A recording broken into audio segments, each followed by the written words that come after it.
మన ధ్యానం కొరకై నిర్గమకాండం 3వ అధ్యాయానికి వెళదాం. నిర్గమకాండం 3వ అధ్యాయం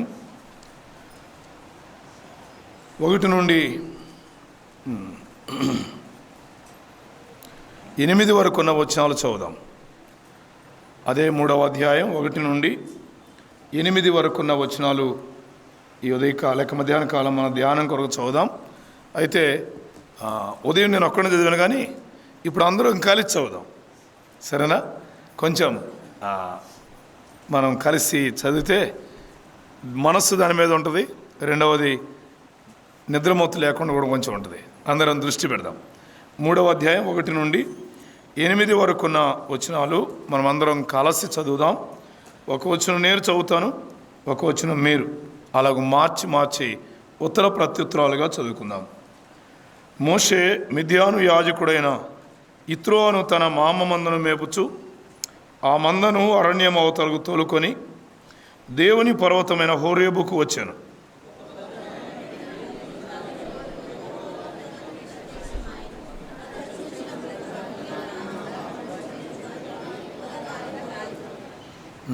ఇంకా అందరూ చదివితే గట్టిగా ఇంకా స్వరం వినపడిద్ది.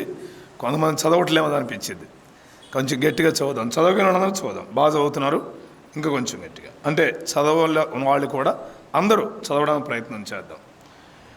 3వ వచనం నేను చదువుతున్నాను. అప్పుడు మోషే ఆ పొద ఎలా కాలిపోలేదో నేను ఆ తట్టు వెళ్ళి ఈ గొప్ప వింత చూతేదను అనుకోనేను. ఎస్,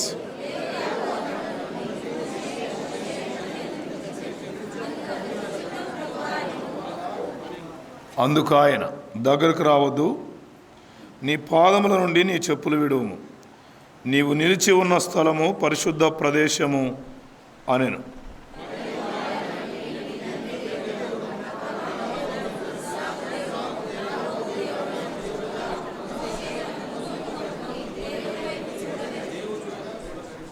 మరియు యెహోవా ఇట్లనెను, నేను ఐగుప్తులో ఉన్న నా ప్రజల బాధను నిశ్చయముగా చూచితిని. పనులలో తమను కష్టపెట్టు వారిని బట్టి వారు పెట్టిన మొరను వింటిని. వారి దుఃఖములు నాకు తెలిసేయున్నవి.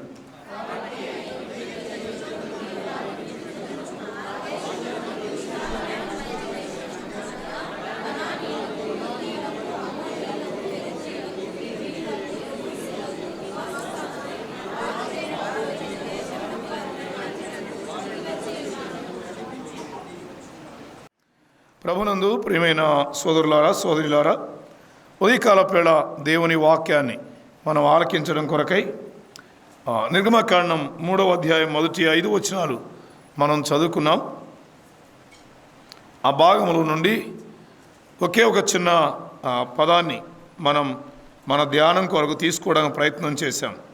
అది హోరేబు కదా. హోరేబు అనే మాట పాత నిబంధనలో చాలా ప్రాముఖ్యమైనదిగా కనబడుతుంది. ముఖ్యమైన స్థానాన్ని సంతరించుకుంది అని జ్ఞాపకం చేస్తూ వచ్చాను. ఇశ్రాయేలుల జీవితంలో హోరేబు చాలా ప్రాముఖ్యమైనది. మాత్రమే కాదు, మోషే జీవితంలో మరి ముఖ్యంగా చాలా ప్రాముఖ్యమైన స్థానాన్ని కలిగిందిగా మనం జ్ఞాపకం చేసుకున్నాం. హోరేబు అనేది వారి ప్రయాణములో ఐగుప్తు నుండి బయటకు వచ్చిన తర్వాత వివిధ స్థలాల్లో గుండా ముందుకు వెళుతుంటుండగా వారు ఏలీముకు సీను అరణ్యానికి మధ్య ఏముంది, సేనాయి అరణ్యంలో వారు దిగారు అని లేక సేనాయి దగ్గర వారు దిగారు అని మనం చూస్తాం. ఆ సేనాయి పర్వత భూభాగం, పర్వత శ్రేణి కలిగిన స్థలం అని మనం జ్ఞాపకం చేసుకున్నాం. అందులో ఒక పర్వతం, చాలా ఎత్తైన పర్వతం అని, దాని యొక్క విశాలమైన మైదానం ఉంది అని జ్ఞాపకం చేస్తూ వచ్చాం. అక్కడ ఆ పర్వతాన్ని లేక హోరేబును భౌతికంగా సియోను కొండ అని కూడా చెప్పారు. పాత నిబంధనలో హోరేబు అని చెప్పబడిన ఆయా సందర్భాలు మనం గమనిస్తాం. అయితే ఆధ్యాత్మికంగా లేక ఆత్మీయ కోణములో హోరేబు దేవుని పర్వతమని, హోరేబు పరిశుద్ధ పర్వతమని 2 విషయాలు మనం దేవుని వాక్య వెలుగులో జ్ఞాపకం చేసుకుంటా ఉన్నాం.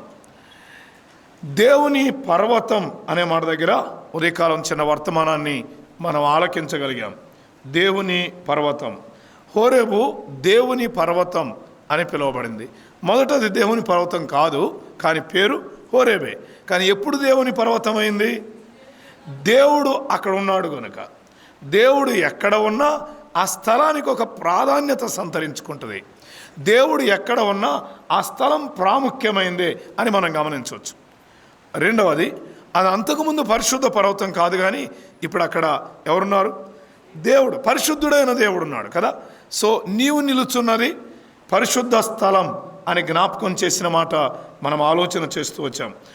దేవుని పర్వతం అనే దగ్గర 3 అనుభవాలు మనం జ్ఞాపకం చేసుకున్నాం. ఒకటి, దేవుని పర్వతమైన హోరేబు, అది ఆరాధన స్థలం లేక ఆరాధన కేంద్రం అని జ్ఞాపకం చేసుకున్నాం.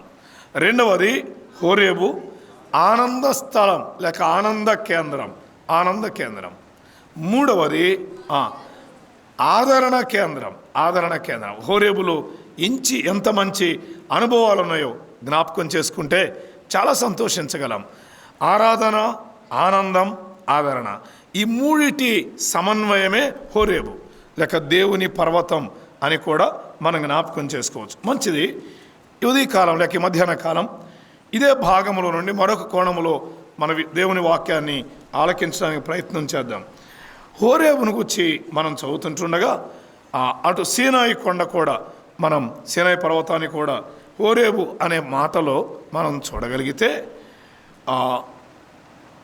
ఈ రెండిటిని కలిపి ఒక 4 అనుభవాలు మనం జ్ఞాపకం చేసుకోవచ్చు. హోరేబు దగ్గర జరిగిన సంభవాలు లేక సీనాయి దగ్గర జరిగిన సంభవాలు అనే ఆ మాట గుర్తుపెట్టుకుంటే ఒక 4 విషయాలు మనం పరిచయం చేసుకుందాం. వీళ్ళని బట్టి ఒక్కొక్కటి మనం ధ్యానం చేయడానికి ప్రయత్నం చేద్దాం. 4 అనుభవాలు అక్కడ హోరేబు దగ్గర మనం గమనిస్తాం. ఒకటి, 3వ అధ్యాయంలో మనం చదువుకుంటున్న దగ్గర హోరేబు దగ్గర దేవుని ప్రత్యక్షత పొందడం. హోరేబు దగ్గర దేవుని ప్రత్యక్షతను పొందడం, ఇది హోరేబు దగ్గర ఒక అనుభవం. హోరేబు దగ్గర ఉన్న మొదటి అనుభవం దేవుని ప్రత్యక్షతను పొందడం. దేవుని ప్రత్యక్షత కలిగిన స్థలం అది హోరేబు. మాత్రమే కాదు, ముందే చెప్పే కదా, అది ఆ సీనాయితో కూడా కలిపి మనం ఆలోచన చేస్తే మరికొన్ని అనుభవాలు మనం చూడవచ్చు. 16వ అధ్యాయం లేక 17వ అధ్యాయం చదువుదాం ఒకసారి. 17వ అధ్యాయం వచనం 5. అందుకు యెహోవా ఇశ్రాయేలు పెద్దలలో కొందరిని తీసుకొని పోయి, ముందుగా పొమ్ము, నీవు నదిని కొట్టిన నీ కర్రను తీసుకొని పొమ్ము. ఇదిగో అక్కడ హోరేబులోని బండ మీద, విన్నారన్నమాట, హోరేబులోని బండ మీద నేను నీకు ఎదురుగా నిలిచెదను. నీవు ఆ బండను కొట్టగా ప్రజలు త్రాగుటకు దానిలో నుండి నీళ్లు బయలుదేరి వచ్చును అన్నాడు. అలాగైతే మొదటి అనుభవం హోరేబు దగ్గర దేవుని ప్రత్యక్షతను పొందడం. రెండవ అనుభవం దేవుడు బండ నుండి నీళ్ళు ఇవ్వడం. బండ నుండి నీళ్ళు ఇవ్వడం, ఇది రెండవ అనుభవం. మూడవది 20వ అధ్యాయం, అదే నిర్గమకాండం 20వ అధ్యాయం. ఒకవేళ మనం జ్ఞాపకం పెట్టుకుంటే ఉదయకాలం చెప్పుకున్నట్లుగా 16వ అధ్యాయంలో వారు సీనాయికి వచ్చారు అని మనం గమనిస్తాం. సీను అరణ్యం, సీనాయి అరణ్యం అని కూడా దాన్ని అంటారు. 19వ అధ్యాయం మొదటి వచనంలో వారు ఐగుప్తు నుండి బయలుదేరిన 3వ నెలలో, వారు బయలుదేరిన నాడే 3వ నెల ఆరంభ దినమందే వారు సీనాయి అరణ్యమునకు వచ్చిరి అంటాడు. వారు సీనాయి అరణ్యమునకు వచ్చి ఆ అరణ్యమందు దిగిరి అంటాడు. తర్వాత 2వ వచనంలో ఆ పర్వతం యొక్క ఇశ్రాయేలీలు విడసిరి అన్నాడు. అంటే అక్కడ నివాసం చేశారు, విడసిరి లేక వారు అక్కడ ఉన్నారు అనే భావం జ్ఞాపకం చేస్తాడు. ఇప్పుడు 20వ అధ్యాయానికి రండి. మనకు కావాల్సిన 3వ మాట చూద్దాం. 20వ అధ్యాయం మొదటి 2 వచనాలు.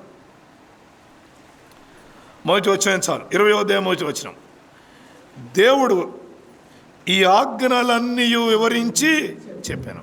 20వ అధ్యాయం మొదటి వచనం, దేవుడు ఈ ఆజ్ఞలన్నీ వివరించి చెప్పాను. అలాగైతే మూడవ అనుభవం హోరేబు దగ్గర లేక సీనాయి దగ్గర కలిపి మనం ఆలోచన చేస్తే మూడవది దేవుడు 10 ఆజ్ఞలు ఇచ్చిన స్థలం ఇది. అవునా? దేవుని నుండి 10 ఆజ్ఞలు పొందుట ఒకటి, దేవుని ప్రత్యక్షతను పొందుట రెండవది, దేవుడు బండ నుండి నీళ్ళిచ్చుట, 3 దేవుడు 10 ఆజ్ఞలు ఇచ్చుట లేక దేవుని నుండి 10 ఆజ్ఞలు పొందుట. 25వ అధ్యాయం ఇదే నిర్గమాకాండం 25వ అధ్యాయం 24 అధ్యాయం ఆఖరిలో మనం చదివితే 15వ వచనంలో మోషే కొండ మీదకి ఎక్కినప్పుడు అంటది 24:15లో. 13లో కూడా మోషే దేవుని కొండ మీదకి ఎక్కెను అన్నాడు. ఈ కొండకి చాలా పేర్లు వచ్చాయి. దేవుని కొండ, దేవుని పర్వతం కదా, పరిశుద్ధ పర్వతం ఇలాగ. ఇప్పుడు 13వ వచనంలో మోషే దేవుని కొండ మీదకి ఎక్కెను అన్నాడు. తర్వాత 15వ వచనంలో మోషే కొండ మీదకి ఎక్కినప్పుడు అని ఉంటుంది అక్కడే. అవునా? సో ఇక్కడ మనం గమనిస్తున్నప్పుడు మోషే పర్వతం మీదకి ఎక్కాడు. ఏ పర్వతం మీదకి? సీనాయి పర్వతం. అర్థమైనా? సీనాయి కొండ అంటాం. అదే హోరేబు అనే మాట కూడా మనం తీసుకుందాం, తప్పలేదు. మెట్టుకు ఆ రెండు కలిపి మనం ఆలోచన చేస్తుంటుండగా 25వ అధ్యాయం వచనం 8, 9 మనం చదువుదాం ఇప్పుడు. 4వ మాట కొరకు 25, 8, 9 వచనాలు. నేను వారిలో నివసించున్నట్లు వారు నాకు పరిశుద్ధ స్థలమును నిర్మించవలెను. నేను నీకు కనపరచు విధముగా మందిరము యొక్క ఆ రూపమును దాని ఉపకరణములన్నీ నిర్మింపవలెను అన్నాడు. ఉపకరణములను నిర్మింపవలెను. ఒకసారి 40వ అధ్యాయానికి వెళదాం. అదే నిర్గమాకాండం 40వ అధ్యాయం 40వ అధ్యాయం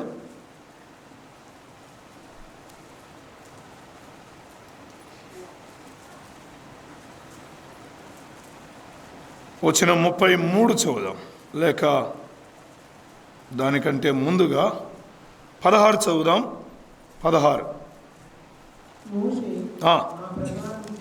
ఆ ప్రకారము చేసెను యెహోవా అతనికి ఆజ్ఞాపించిన వాటన్నిటి ప్రకారము చేసెను అన్నాడు.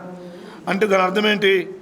దేవుడు మోషేకి ఏమైతే ఆజ్ఞాపించాడో ఆ ప్రకారం చేశాడు అనే మాట జ్ఞాపకం చేస్తాడు.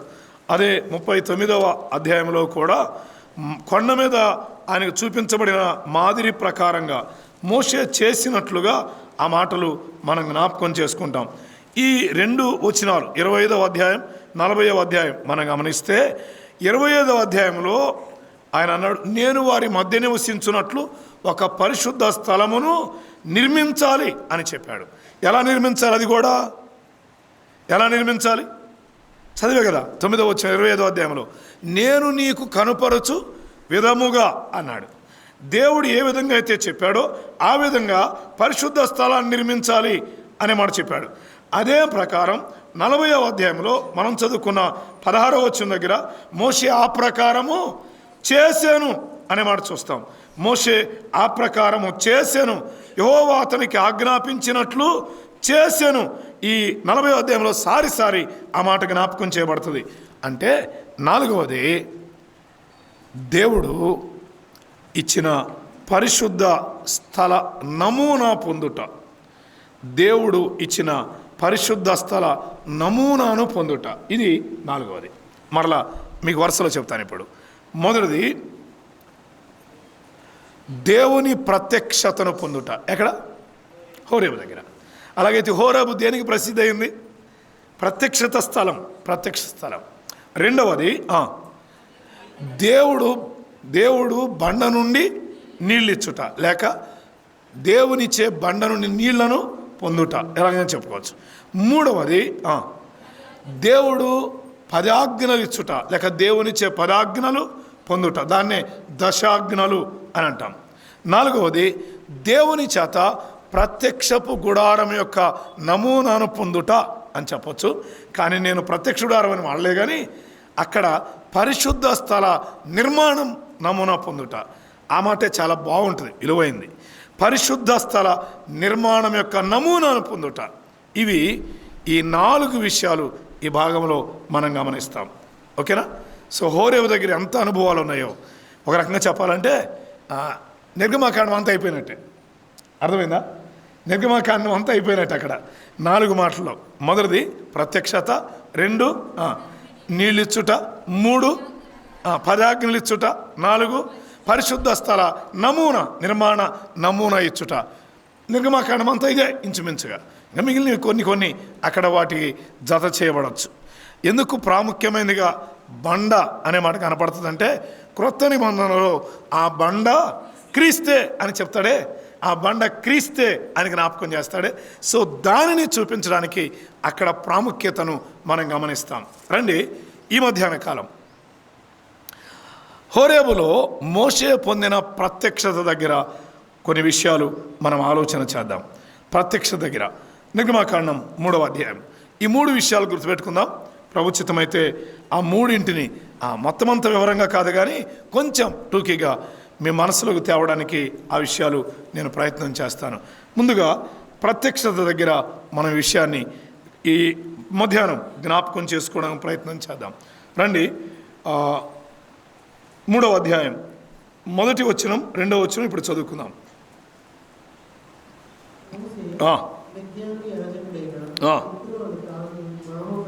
మామ మందను మేపుచు అరణ్యము అవతలకు తోలుకొని దేవుని పర్వతమైన హోరేబుకు వచ్చాను. అక్కడ గమనించండి, హోరేబుకు వచ్చాడు. ఒక పొద నడిమిని అగ్ని జ్వాలలలో యెహోవా దూత అతనికి విన్నారా మాట? హోరేబు దగ్గర లేక దేవుని పర్వతమైన హోరేబు దగ్గర యెహోవా దూత అతనికి ప్రత్యక్షమాయను అన్నాడు. అలాగైతే హోరేబు ప్రత్యక్షతనిచ్చే స్థలం. మోషే ప్రత్యక్షతను పొందాడు. ఉదయకాలం మనం జ్ఞాపకం చేసుకున్నాం. రాజుల మొదటి గ్రంథం 19వ అధ్యాయం. రాజుల మొదటి గ్రంథం 19వ అధ్యాయం దగ్గర మిమ్మల్ని తీసుకుని వెళ్తాను. రాజుల మొదటి గ్రంథం 19వ అధ్యాయం వచనం 8, 9 మనం చూద్దాం. అతడు లేచి భోజనము చేసి ఆ భోజన బలము చేత 40 రాత్రింబగళ్ళు ప్రయాణము చేసి, జాగ్రత్తగా వినండి, దేవుని పర్వతం అని పేరు పెట్టబడిన హోరేబుకు వచ్చి అచ్చట ఉన్న ఒక గుహలో చేరి బస చేశాను. అక్కడ దాకా ఉదయం చదివాం. ఇప్పుడు కొనసాగిద్దాం. యెహోవా వాక్కు అతనికి, ఇక్కడ మరలా మనం అదే చూస్తున్నాం, యెహోవా వాక్కు అతనికి ప్రత్యక్షమే. విన్నారా? నిర్గమకాండం 3వ అధ్యాయంలో హోరేబులో మోషే పొందిన దేవుని ప్రత్యక్షత. రాజుల మొదటి గ్రంథం 19వ అధ్యాయంలో చెప్తారా? ఏలియా పొందిన దేవుని ప్రత్యక్షత. అలాగైతే హోరేబు ప్రత్యక్షతల నిలయం. హోరేబు ప్రత్యక్షతలు అనుగ్రహించబడే స్థలం. దేవుడు ప్రత్యక్షమైన స్థలం హోరేబు. దేవుడు ప్రత్యక్షతలను ఇచ్చాడు. 18వ అధ్యాయం దగ్గర, 19వ అధ్యాయం దగ్గర, 24వ అధ్యాయం దగ్గర ఆ కొండ మీద దేవుడిచ్చిన ప్రత్యక్షతలు మనం తేటగా గమనిస్తాం. అవి ప్రత్యక్షమైన దేవుని ప్రత్యక్షతలు లేక దేవుడిచ్చిన ప్రత్యక్షతలు అని మనం జ్ఞాపకం చేసుకోవచ్చు. రండి, ఈ మధ్యాహ్న కాలం దగ్గర దైవ ప్రత్యక్షతలో ఆయన ఏమి తెలియపరచడానికి ఇష్టపడతాడు? దేవుడు ప్రత్యక్షమైనప్పుడు దేవుడు ఏమి తెలియపరచడానికి ఇష్టపడతాడు? అది 1, 2, 3 సంగతులు మనం ఈ మధ్యాహ్న కాలం ఆలోచన చేయడానికి ప్రయత్నం చేద్దాం. దేవుని ప్రత్యక్షత మనకేమిస్తుంది? దేవుని ప్రత్యక్షత దగ్గర మనిషి ఏమి గ్రహించాలి అనేది దేవుని ఉద్దేశము. ఈ భాగం దగ్గర మనం ఆలోచన చేద్దాం. రండి, 2వ వచనం దగ్గర యెహోవా దూత అతనికి ప్రత్యక్షమాయను అన్నాడు. జాగ్రత్తగా మనసు పెట్టండి. యెహోవా దూత అన్నాడు. ఎవరైనా యెహోవా దూత ప్రత్యక్షమాయను అన్నాడు. వచనం ఆయన ఎవరో గమనించడానికి. 2వ వచనంకి వెళ్దామా? లేక 4వ వచనం చదువుదాం. 4వ వచనం 3:4 ఎక్కడ? రాజుల గ్రంథం ఉన్నావా? కాదు, నిర్గమకాండం. మళ్ళీ మనం రావాలి ఇక్కడికి. నిర్గమకాండం 3:4 చదవనా? దానిని చూచుటకు అతడు ఆ తట్టు వచ్చుట యెహోవా. ఇప్పుడు చెప్పండి, యెహోవా దూత అన్నాడు పైన, ఇక్కడేమన్నాడు? యెహోవా అన్నాడు. తర్వాత ఏమన్నాడు? దేవుడు ఆ పదనడము నుండి. ఇప్పుడు ఎందుకు ఆ దూత ఎవరు? దేవుడే. అర్థమైందా? ఆ దూత యెహోవా దూత ఎవరు? యెహోవాయే. అలాగైతే ప్రత్యక్షతలో ఉన్నది దేవుడే. కాలాలు మారినా, సందర్భాలు మారినా, సమయాలు మారినా, ఏవి మారినా ప్రత్యక్షతలో ఉండేది దేవుడే అని మనం గమనించాలి. ఆయన ప్రత్యక్షతనిస్తున్నాడు. ఏలే దగ్గర ప్రత్యక్షమైంది కూడా దేవుని స్వరమే, దేవుడే అని మనం గమనిస్తాం. ఇక్కడ కూడా దేవుడే ప్రత్యక్షమయ్యాడు అని మనం జ్ఞాపకం చేసుకుంటాం. దేవుని ప్రత్యక్షతలు అక్కడ మనం గమనిస్తాం. దేవుని ప్రత్యక్షత దగ్గర మానవుడు గ్రహించవలసింది, లేక దేవుని ప్రత్యక్షత దగ్గర మానవుడు తెలుసుకోవలసింది ఒక 3 విషయాలు, లేక 1-2-3 సంగతులు మనం ఆలోచన చేద్దాం. మొదటిది, ప్రత్యక్షమైంది ఎవరని చెప్పాను? దేవుడు అనే మాట గమనిస్తున్నాం. ఎందుకు ప్రత్యక్షమయ్యాడు? లేక ప్రత్యక్షమైన దేవుడు ఏమి ఇవ్వడానికి ఇష్టపడుతున్నాడు చూద్దామా? నెంబర్ 1, 5వ వచనం. దగ్గరికి రావద్దు, నీ పాదముల నుండి నీ చెప్పులు విడువము, నీవు నిలిచి ఉన్న స్థలము. అలాగైతే దేవుని ప్రత్యక్షతలో దేవుడు దేని గురించి మాట్లాడుతున్నాడు? పరిశుద్ధత. దేవుని ప్రత్యక్షతలో దేవుడు ఇష్టపడేది పరిశుద్ధతను గురించి మాట్లాడడానికి. ఆ సందర్భం దగ్గర మనం అందరం ఎరుగుదాం కనుక నేను దాన్ని ఎక్కువ వివరించట్లేదు.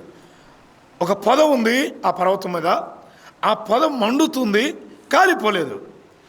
మోషే దూరంగా ఉండి దాన్ని చూచాడు. ఏంటి భలే వింతగా ఉందే, ఆ పొద మండుతుంది కానీ అది కాలిపోలేదే, చూద్దాం అన్నట్లుగా దాని వైపు వెళుతున్నాడు. వెళుతూ ఉండగా లోపల నుంచి ఏం వినబడింది? స్వరం వినబడింది. స్వరం వినబడింది. ఏమి స్వరం వినబడింది? స్వరం వినబడితే ఏదో అనుకోవచ్చు కానీ అసలు ఇది పేరే వినబడింది. మోషే మోషే అనే స్వరం వినబడింది. వెంటనే మోషే చిత్తం ప్రభువా అన్నాడు. చిత్తం ప్రభువా అన్నాడు. ఆ మాట ఎప్పుడైతే మోషే అన్నాడో వెంటనే దేవుడు చెప్పింది, దగ్గరికి రావద్దు. It's warning. దేవుడు దగ్గరికి రమ్మంటాడా, దగ్గరికి రావద్దు అంటాడా?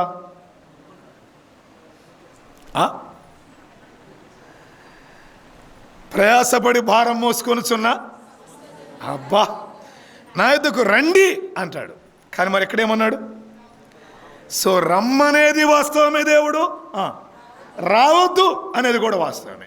ఈ 2 దేవుని వైపు ఉండే 2 విషయాలు. రమ్మంటాడు, అదే సమయంలో రావద్దు అంటాడు.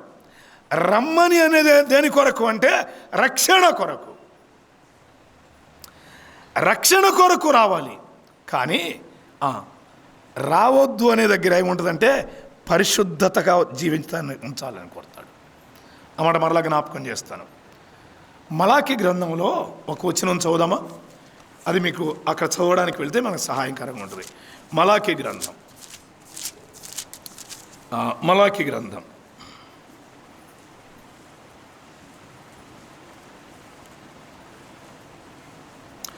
3వ అధ్యాయం. 3వ అధ్యాయమేనా? చదువుదాం.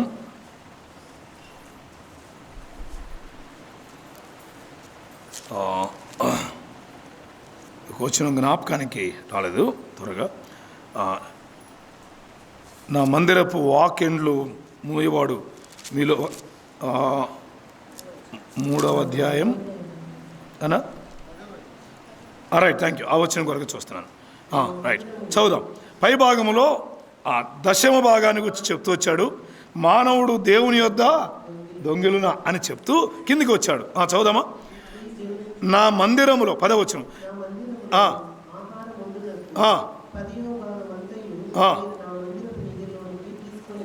తీసుకొని రండి. ఆ, ఆ, ఆ,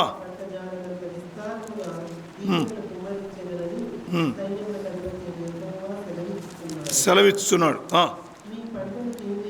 కాదు, మన మాట కావాల్సిన మాట మందిరపు నిధిలోనికి తిండి కాదు, మందిరపు వాకిండ్లు మూయువాడు అనే మాట జ్ఞాపకం చేస్తాడు. ఆ మాట కావాలి మనకి. నా మందిరంలోనికి రాకుండా మందిరపు వాకిండ్లు మూసేవాడు ఒకడు ఉంటే బాగుండు అంటాడు. సరే, మొదటి అధ్యాయానికి ఒకసారి వెళదాం. అక్కడ ఇంకొక ఆలోచన జ్ఞాపకం చేస్తాను. మొదటి అధ్యాయం వచనం 10 నుండి చదువుదాం. రైట్, ఇక్కడ కావాలా? 1వ అధ్యాయం 10వ వచనం. అది మనకు కావాల్సిన మాట అక్కడే ఉంటుంది. ఆ మాట కావాలా? మీలో ఒకడు నా బలిపీఠం మీద 1:10, 3:10 కాదు, 1:10. మీలో ఒకడు నా బలిపీఠం మీద నిరర్ధకముగా అగ్ని రాజబెట్టకున్నట్లు నా మందిరపు వాకిండ్లు మూయవాడు ఒకడు. ఇదే మాట. మందిరపు వాకిళ్ళు ముయ్యాలా, తెరవాలా? అంతే కదా, మందిరపు వాకిళ్ళు తెరవాలి. కానీ దేవుడు ఇక్కడ ఏమంటున్నాడు? మందిరపు వాకిళ్ళు ముయ్యాలి అంటున్నాడు. అలాంటిదే ఇది కూడా. నా దగ్గరకు రండి అనవలసిన దేవుడు ఇక్కడ ఏమంటున్నాడు? నా దగ్గర రావద్దు అంటున్నాడు. రమ్మనేది రక్షణ కొరకు. మానవుడు దేవుని దగ్గరకు రావాల్సింది ఎందుకంటే పాప విమోచన కొరకు రావాలి. కానీ రావద్దు అని ఎందుకు అంటున్నాడంటే పై భాగంలో ఇప్పుడు చూద్దామా, ఎందుకు ఆయన వద్దు అంటాడు, ఈ దేని కొరకు ఆయన ఇష్టపడతాడు అనే విషయాన్ని అక్కడ చూద్దాం. 6వ వచనం నుండి నేను అక్కడక్కడ చదువుతూ వెళ్తాను, మీరు గమనించండి. 6వ వచనం, కుమారుడు తన తండ్రిని గనపరచును కదా, దాసుడు తన యజమానుని గనపరచును కదా, నా నామమును నిర్లక్ష్యపెట్టు యాజకులారా, నేను తండ్రినైతే నాకు రావలసిన ఘనత ఏది అన్నాడు. నాకు ఘనత తేవడం లేదు. ఘనతకు బదులుగా ఉండే పదం ఏంటి? ఘనతకు వేరుగా ఉండే పదం అవమానం. ఘనత ఏమాయను అన్నాడంటే అవమానం తెస్తున్నారు. అదే 6వ వచనంలో నాకు భయపడేవాడెక్కడా అన్నాడు. నాకు ఘనత ఎక్కడా, నాకు భయపడేవాడెక్కడా? నా నామమును నిర్లక్ష్య పెట్టితిరి అన్నాడు 6వ వచనం ఆఖరిలో. ఆ మాట చెప్తూ 7వ వచనంలో నా బలిపీఠం మీద అపవిత్రమైన భోజనం మీరు అర్పిస్తున్నారు. గుడ్డిదానిని తెచ్చి, రోగం కలిగిన దాన్ని తెచ్చి, దోషము కలిగిన దాన్ని తెచ్చి అధికారికి ఇస్తే తీసుకుంటాడా? కానీ నా మందిరానికి మీరు వాటిని తీసుకొని వస్తున్నారు. దేవుడు అంగీకరిస్తాడా? 10వ వచనం ఈ మాటలు చెప్తున్నాడు. నా బలిపీఠం మీద నిరర్ధకముగా అగ్ని రాజకున్నట్లు నా మందిరపు వాకిండ్లు మూసేవాడు ఒకడు ఉండుట మేలు అంటూ అసలు మీ యందు నాకు ఇష్టం లేదు అన్నాడు. ఇప్పుడు మీరు చెప్పండి, రమ్మని పిలుస్తుంది ఎవరినంటే సర్వ మానవాళి పాపములో ఉండగా పాపములో ఉన్న మానవాళిని రక్షణ పొందడానికి ప్రభు పిలుస్తున్నాడు. ఇప్పుడు మందిరపు వాకిళ్ళు మూయండి, మీరంటే నాకు ఇష్టం లేదు అని ఎవరిని గురించి చెప్తున్నాడు ఆయన? వచ్చిన వాళ్ళ గురించి చెబుతున్నాడు. అంటే వచ్చారు కానీ ఉండవలసినట్లుగా లేరు, ఆరాధించవలసినట్లుగా ఆరాధన చేయడం లేదు, ప్రార్థించవలసినట్లుగా ప్రార్థించడం లేదు, జీవితంలో దేవునికి లోబడవలసినట్లుగా లోబడడం లేదు. ఈ విషయాలు జ్ఞాపకం చేస్తూ ఎందుకు మీరు నన్ను ఆరాధించేది? మార్క్స్ వార్తలో, మత్తయి వార్తలో అంటాడు, వ్యర్థముగా వారు నన్ను ఆరాధిస్తున్నారు. అంటే వారి హృదయము నాకు దూరంగా ఉంది, కానీ వారు ఏం చేస్తున్నారు? ఆరాధన చేస్తున్నారు, పెదవులతో నన్ను ఆరాధిస్తారు అని జ్ఞాపకం చేస్తున్నాడు. ఇటువంటి పరిస్థితుల దగ్గర దేవుడు అనే మాట ఏంటంటే పరిశుద్ధత లేకపోతే రావద్దు అంటాడు. ఇందా ఉదయం కూడా చదువుకున్నాం, అయోగ్యంగా ఎవరైనా రొట్టెలో పాత్రలో పాలు పొంది అంటే రమ్మనే రావద్దు అక్కడ చెప్పండి. కొంచెం జాగ్రత్తగా, రొట్టెలో పాత్రలో అయోగ్యంగా పాలు పొందితే అని అంటే రమ్మనే రావద్దనే, ఇండైరెక్ట్గా రావద్దని. అవునా? ఇంకా చెప్పండి. రైట్, రమ్మని రావద్దని. రండి కానీ ఇట్లా రాబాకండి. అర్థమైందా? రండి కానీ ఎలా రాకూడదు అలా రాబాకండి. ఆ విషయాన్ని జ్ఞాపకం చేస్తాడు.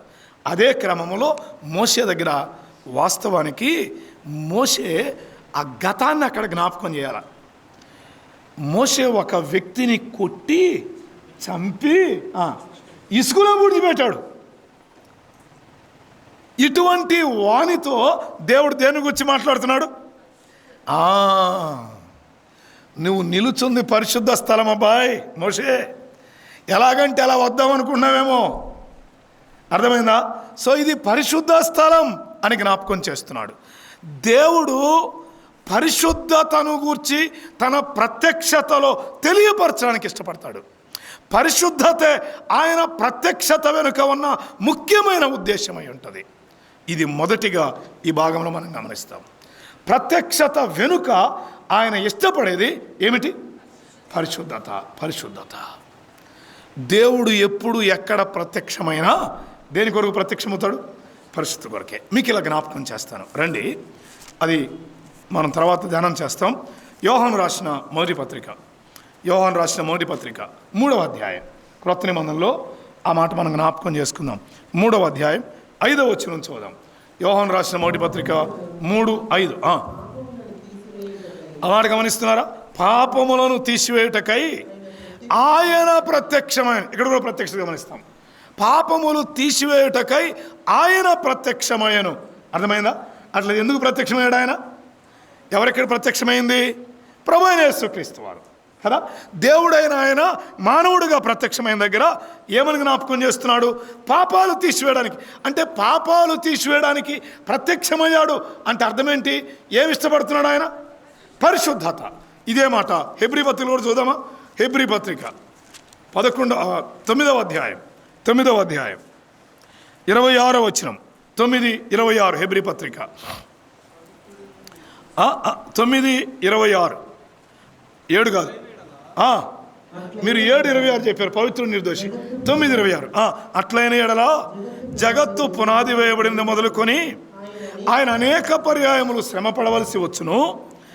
అయితే ఆయన యుగముల సమాప్తి అందు తన్ను తానే బలిగా అర్పించుకొనుట వలన, ఆ మాట కావాలా, పాప నివారణ చేయుటకై ఒక్కసారే ప్రత్యక్షమయ్యాను. అలాగైతే ఒక్కసారే ప్రత్యక్షమయ్యాడు. దేని కొరకు? పాప నివారణ చేయడానికి. ఆ మాట అర్థమవుతుందా? పాప నివారణ చేస్తున్నాడు అంటే దాని వెనక ఏముంది? పరిశుద్ధత. పాపం తీసివేయబడడం, పాపం నివారించబడడం అనే మాట దగ్గర పరిశుద్ధత కనబడిద్ది. దేవుని ప్రత్యక్షత ఉద్దేశం మనకేమి నేర్పడం అంటే పరిశుద్ధతను గురించి నేర్పించడం. ఆయన పరిశుద్ధతను హైలైట్ చేస్తాడు. ఆయన ప్రత్యక్ష దగ్గర పరిశుద్ధతను ఎక్కువ చేసి మాట్లాడతాడు, పరిశుద్ధతను గురించి ఎక్కువ తెలియపరుస్తాడు. ఇదే నిర్గమకాండం. రండి, నిర్గమకాండం 18వ అధ్యాయం అనుకుంటా చదువుకుందాం. సరే, లేక 19వ అధ్యాయం దగ్గరికి వెళ్దాం. 19వ అధ్యాయం నిర్గమకాండం 19వ అధ్యాయం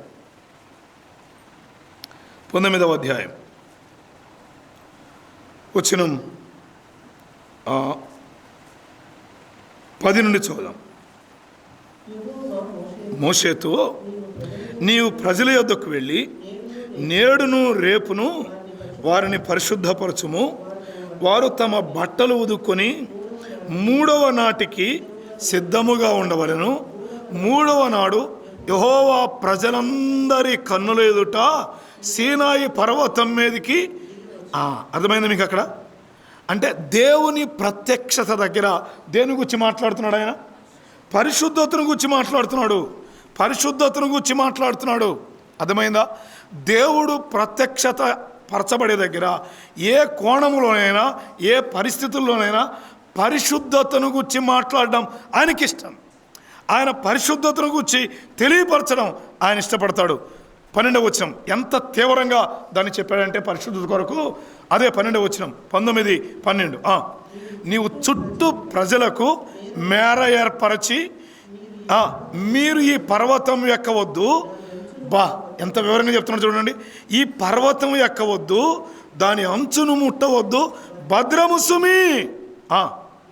ఈ పర్వతము ముట్టు ప్రతివానికి, అబ్బో, ఈ పర్వతం ముట్టే ప్రతివాడికి మరణశిక్ష అన్నాడు.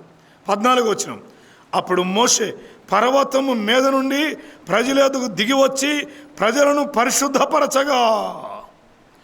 దేవుని ప్రత్యక్షత దగ్గర పరిశుద్ధతను గురించి ఆయన తెలియపరచడం చాలా విశేషమైంది. 3వ అధ్యాయంలో ఆయన ప్రత్యక్షమైన దగ్గర పరిశుద్ధతను గురించి చెప్తున్నాడు. మోషే, నీవు నిలుచున్నది పరిశుద్ధ స్థలం. దేవుడు ఆయన ప్రత్యక్షపరుచుకునే స్థలంలో ఆయన పరిశుద్ధతను గురించి తెలియపరుస్తాడు. మరలా ఇలా చెప్తాను.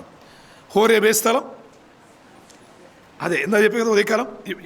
ఇప్పుడు చెప్పింది ఆ హోరేబు దగ్గర మొదటి అనుభవం ఏం చెప్పాను? దేవుని ప్రత్యక్షత. ఆ హోరేబు దగ్గర ప్రత్యక్షత చెప్తున్నాడు అంటే అక్కడ ఆయన ఏం కోరుకున్నాడు? అది అక్కడ దేశం. నా ఉద్దేశం నేను తెలియపరచాలనుకున్న మాట అది. పరిశుద్ధతను ఆయన తెలియపరుస్తున్నాడు. అట్లయితే హోరేబు దగ్గర ఆయన ఏం కోరుకుంటున్నాడు? పరిశుద్ధతే. ఇప్పుడు చెప్తాను. హోరేబు దగ్గర పరిశుద్ధత అంటే ఇప్పుడు మన దగ్గరే హోరేబులో పరిశుద్ధత అంటే హోరేబులో ఈ స్తంభాలకు పరిశుద్ధత, ఈ కప్పుకు పరిశుద్ధత. దేనికి పరిశుద్ధత? పాత నిబంధనలో ప్రతి వస్తువు కూడా పవిత్రపరచబడాలి. రక్తము చేత ప్రతి వస్తువు ఏం చేయబడాలి? పవిత్రపరచబడాలి. దాన్ని ప్రోక్షిస్తారు. అర్థమైందా? ఇప్పుడు క్రొత్త నిబంధనలో ఆ వస్తువులు, గృహాలు ఇవి కాదు పరిశుద్ధపరచబడాల్సింది. ఏం పరిశుద్ధపరచబడాలి? వ్యక్తులు పరిశుద్ధపరచబడాలి, జీవితాలు పరిశుద్ధపరచబడాలి. ఆయన ప్రత్యక్షత ఒక వ్యక్తి జీవితంలో కలిగింది అంటే ఆ వ్యక్తి ఎలా ఉండాలి?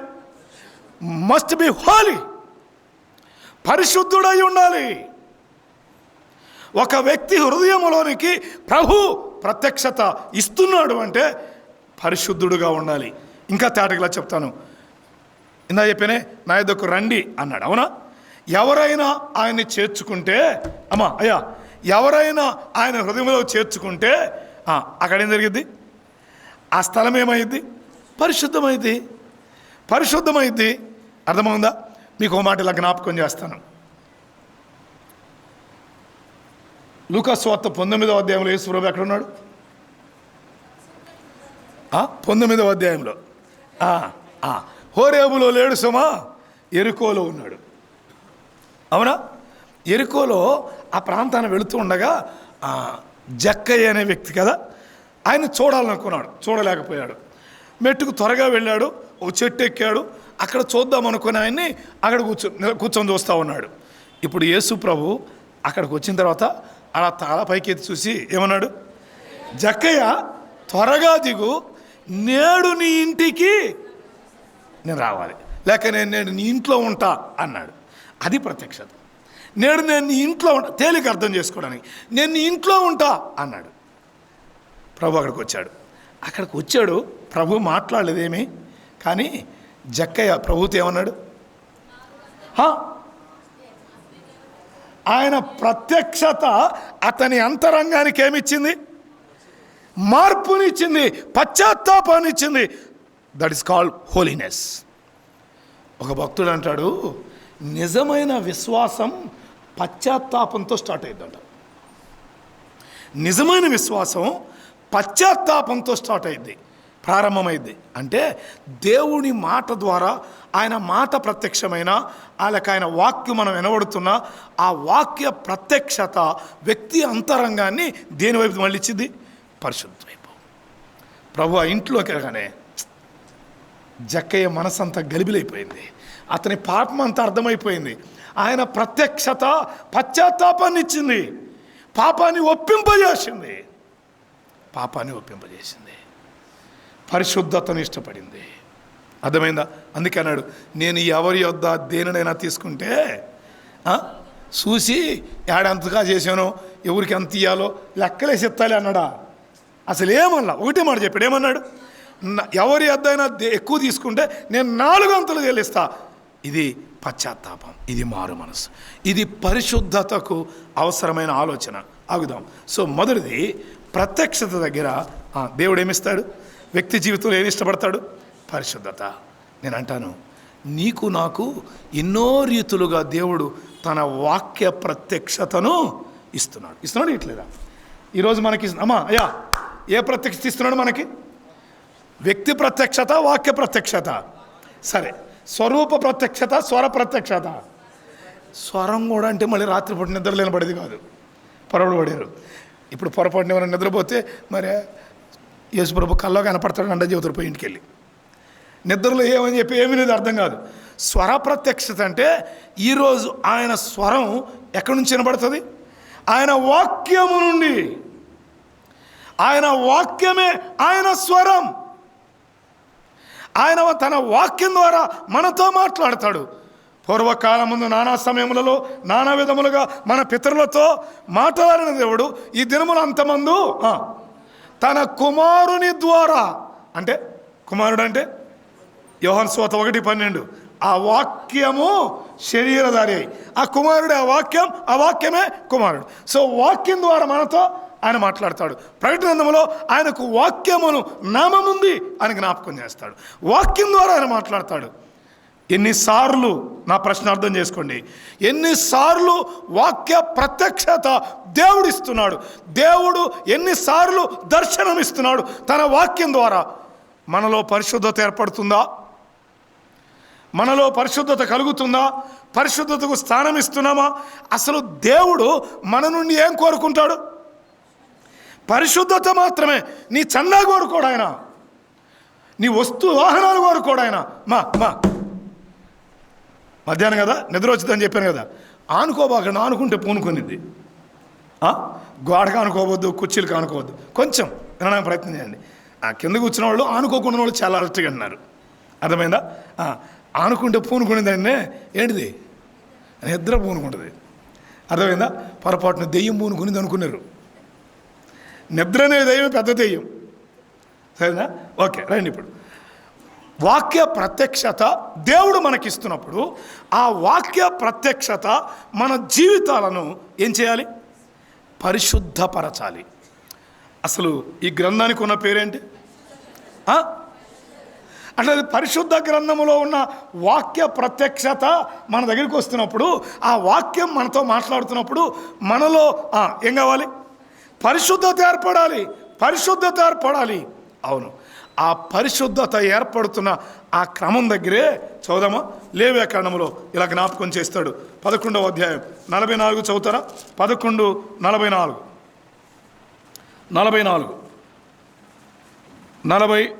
లేవ్యాకాండం 11:44. నేను మీ దేవుడైన యెహోవాను. నేను అన్నారా? నేను మీ దేవుడైన యెహోవాను. నేను పరిశుద్ధుడను గనుక మీరు పరిశుద్ధులు కావాలి. మీరు పరిశుద్ధులు కావాలి. మీరు పరిశుద్ధులై ఉన్నట్లు మిమ్మును మీరు అదే మాట 45వ అధ్యాయంలో కూడా చెప్తాడు. నేను మీకు దేవుడైనడకు ఐగుప్తు దేశం నుండి మిమ్మల్ని రప్పించిన యెహోవాను, నేను పరిశుద్ధుడను కనుక మీరును పరిశుద్ధులు కావాలి. మీరును పరిశుద్ధులు కావాలి. 19వ అధ్యాయం 2వ వచనం 2:19 మీరు పరిశుద్ధులై ఉండవలెను. ఎందుకని? మీ దేవుడైన యెహోవానగు నేను పరిశుద్ధుడనై ఉన్నాను. ఇది పాత నిబంధనకా కొత్త నిబంధనకా? ఏందండి? ఇది పాత నిబంధనకా కొత్త నిబంధనకా? సరే, కొత్త నిబంధనకి వెళ్దాం. కొత్త నిబంధనకి అక్కడ ఇంకొంచెం ఎక్కువ ఉండదు కానీ తక్కువ ఉండదు. అర్థమైందా? కొత్త నిబంధనలో ఒక ఆకు ఎక్కువే ఉంటుంది. చదువుదామా? పేతురు రాసిన మొదటి పత్రిక 1వ అధ్యాయం 16వ వచనం చదువుతారా? పేతురు రాసిన మొదటి పత్రిక 1వ అధ్యాయం 16వ వచనం. నేను పరిశుద్ధుడై ఉన్నా కనుక రాయబడింది ఎక్కడ? ఇప్పుడు మనం లేవ్యాకాండంలో ఇక్కడేమన్నాడు? కాగా మీరు విధేయులకు పిల్లలై మీ పూర్వపు అజ్ఞాన దశలో మీకుండిన ఆశలను అనుసరించి ప్రవర్తింపక మిమ్మును పిలిచిన వాడు. ఎంత వివరంగా చెప్తాడో క్రొత్త నిబంధనలు గమనించండి. అక్కడేమో నేను మీ దేవుడిని పరిశుద్ధుడు కాబట్టి మీరు కూడా ఏం కావాలి? పరిశుద్ధుడు. ఇక్కడేమంటున్నాడు? మీరు విధేయులకు పిల్లలై, నేను పరిశుద్ధుడై ఉన్నాను కనుక మీరు విధేయులకు పిల్లలై పూర్వపు అజ్ఞాన దశలో మీకుండిన ఆశలను అనుసరించి ప్రవర్తింపక మిమ్ము పిలిచినవాడు పరిశుద్ధుడు. ఆ మాట కోసం ఒక అడిగాను. మిమ్మును పిలిచినవాడు ఎవరు? పరిశుద్ధుడు అని జ్ఞాపకం. నేను మీ దేవుడను పరిశుద్ధుడను, మిమ్మును పిలిచినవాడు పరిశుద్ధుడు గనుక మీరును గట్టి చదువునది ఆ పదం వినబండి గట్టిగా. మీరును సమస్త అనే మాట కోసం, సమస్త ప్రవర్తన యందు మీరు ఆ మాట గమనించారా? మీరును సమస్త ప్రవర్తన యందు. ఎందుకు ఆ మాట గట్టి చదవమని అంటే అబ్బాయిని పాత నిబంధనలు ఈ పదం ఉండదు. ఏ పదం ఉండదా? సమస్త లేదు. నేను మీ దేవుడని యెహోవాను, మీరు పరిశుద్ధులు కావాలని ఉంటుంది. కానీ ఇక్కడేమంటాడు అంటే అర్థం ఏంటి? ఇప్పుడు ఆయన వాక్య ప్రత్యక్షత దగ్గర సమస్తం మన జీవితంలో ఏం కావాలి? ఆశల దగ్గర ఆశల దగ్గర పరిశుద్ధత ఉండాలి. పరిశుద్ధమైన ఆశలే ఉండాలి. పాప సంబంధమైన ఆశలు ఉండకూడదు. అర్థమైందా? ప్రభువుని నమ్మిన తర్వాత మనల్ని పరిశుద్ధులుగా ఆయన చేశాడు. మనం ఆయన నమ్ముకున్న తర్వాత, మన ప్రభువు మనలోకి వచ్చిన తర్వాత మనల్ని పరిశుద్ధులుగా ఆయన చేశాడు. అవును, ఆయన రక్తం ద్వారా పరిశుద్ధపరచబడ్డాం. మనం పరిశుద్ధులం కనుక సమస్త ప్రవర్తనలో ఏమై ఉండాలి? ఆశలు పరిశుద్ధంగా ఉండాలి, ఆలోచనలు పరిశుద్ధంగా ఉండాలి. గుర్తుపెట్టుకోండి, సమస్తం పరిశుద్ధంగా ఉండాలి. మన క్రియలు పరిశుద్ధంగా ఉండాలి, మన మాటలు పరిశుద్ధంగా ఉండాలి, మన ప్రవర్తన, మన అడుగులు పరిశుద్ధంగా ఉండాలి, సమస్తం పరిశుద్ధంగా ఉండాలి. అందుకనే ఉదయకాలం కూడా జ్ఞాపకం చేసుకున్నాం. ప్రసంగి గ్రంథం 5వ అధ్యాయంలో నువ్వు మందిరానికి పోయినప్పుడు ఎట చూసుకోవాలి జాగ్రత్తగా అంటే, జాగ్రత్తగా చూసుకోవడం అంటే అట్ట ఏమ్మా సిస్టర్స్ క్లిప్ సరిగ్గా పెట్టుకున్నాను లేదనే ప్రవర్తన జాగ్రత్త చూసుకోవడం అంటే ఏంటి? ప్రవర్తన జాగ్రత్త చూసుకోవడం అంటే నీ జీవితంలో పరిశుద్ధంగా ఉన్నావో లేదో చూసుకో. ఆయన ఆకాశం ముందు ఉన్నాడు, నువ్వెక్కడున్నావు? కాబట్టి ఎలా ఉండాలి నీ మాటలు? అంటే మాటల దగ్గర పరిశుద్ధత ఉండాలి. మాటల దగ్గర పరిశుద్ధత ఉండాలి. విస్తారమైన మాటల్లో దీన్ని గట్టిగా నమ్మినాడు మా నాన్నగారు రాజారావు గారు. బహుశా చిన్న తర్వాత వాళ్ళకి మా నాన్న తెలియకపోవచ్చు, పెద్దవాళ్ళకి తెలుసు. రాజారావు గారు ఆయన మాటలు చాలా తక్కువగా ఉంటాయి. ఒకసారి ఒక సహోదరుడు బండి ఎక్కించుకున్నాడంట. బండి మీద ఎక్కాడంట. అయ్యా ఎక్కా అన్నాడంట. 30 కిలోమీటర్లు ప్రయాణం చేశారు ఇద్దరు కలిసి. ఈయన ఎక్కడ మాట్లాడట్లేదు అసలేమి. ఈ నడిపి అతను డౌట్ వచ్చింది. ఏమని తెలుసా? ఉన్నాడా ఏడన పోయాడా, అసలు ఉన్నాడా లేడా అని డౌట్ వచ్చింది.